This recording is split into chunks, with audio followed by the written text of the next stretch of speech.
How to add songs to Instagram story. Hey everyone, welcome back to the channel.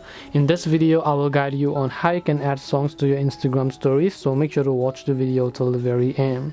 If you want to basically add songs to your Instagram story, all you have to do is simply go ahead and then first of all launch the Instagram application here. And once you launch the Instagram app, you're going to be able to see this type of interface where you simply want to make sure to log into your account.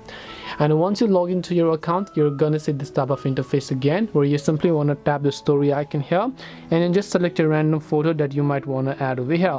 Now let's say you want to add a song to this story. For that, all you have to do is at the very top you'll find a little sticker icon. Make sure to tap the sticker icon there, and over here you'll be able to find music option. Tap on it. Now all you have to do is simply select the music that you want to add here. Now you can simply choose to add in a format which is in the sticker format, or you can add a larger one away if you want a sticker format. And now you can also select the verse, and you can also select the duration of the songs that you want, which will give you a maximum of 15 seconds.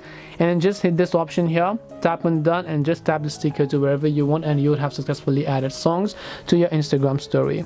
This way you'll be able to add songs to Instagram story. Hope this video was helpful. If you have any questions, feel free to leave them down. Thank you for watching and see you in the next video.